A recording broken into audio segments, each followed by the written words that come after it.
वाह, क्या बात है, क्या बात है। आई भैया, हम लक्ष्मण शर्मा अनाड़ी, ग्राम माधोपुर फुलवरिया, थाना राजेपुर, जिला पूर्वी चंपारण, बिहार। रउआ सभे श्रोता भक्त के गोर पर आपन सिर नवा के प्रणाम करतनी। हमरा के रउआ सब दिल से आशीर्वाद दी।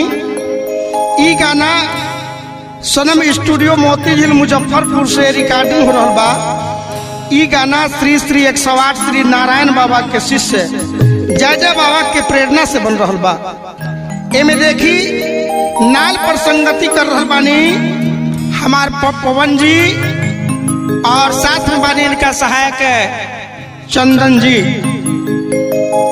पैड पर संजीव जी बानी, आर्गन पर उनकर छोटा भाई उमेश चंचल जी, बेंजू पर अशोक कुमार शर्मा फुलवरिया निवासी। कहे के बाकी श्री विष्णु मंदिर चारों धाम में दान दे के पुण्य के भागी बनी। काहे कि ई मंदिर ऐतिहासिक बन रहा बा। एमे श्रद्धा के अनुसार दान दी। दान के समान बालू, गिट्टी, छड़, सीमेंट, मूर्ति, पेंट, कपड़ा, हवन, घी, तिल, जौ, अन्न, रुपया इत्यादि सामान रउआ दान कर सकतानी। चारों धाम श्री विष्णु मंदिर, ग्राम सिरौली, थाना मधुबन, पूर्वी चंपारण, बिहार। आए ये गाना के माध्यम से रउआ के मंदिर के दर्शन करावे जा रहा बनी।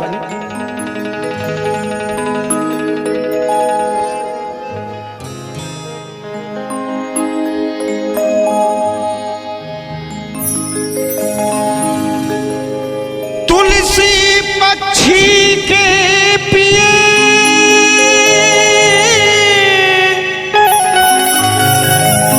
घटे न सरितानी,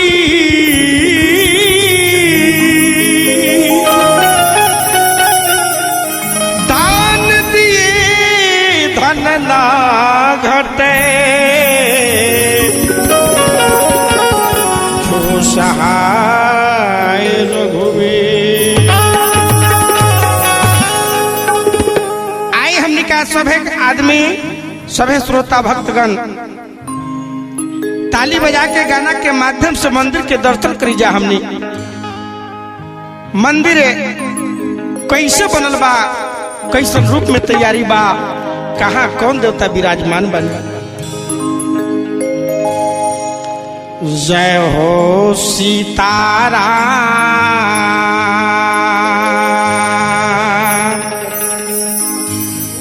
श्री विष्णु जी विराजल सिरौली ग्राम में। जय हो सीताराम, श्री विष्णु जी विराजल सिरौली ग्राम में।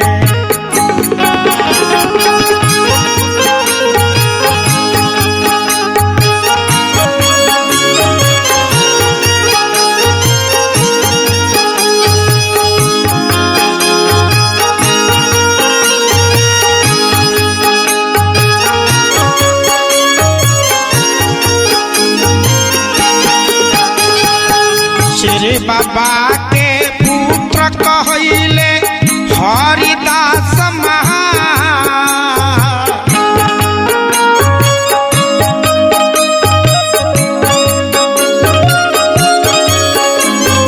श्री बाबा के पुत्र कहले हरिदास महा,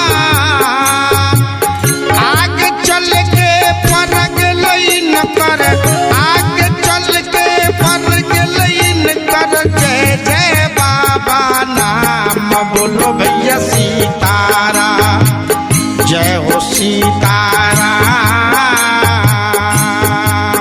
श्री विष्णु जी विराजल सिरौली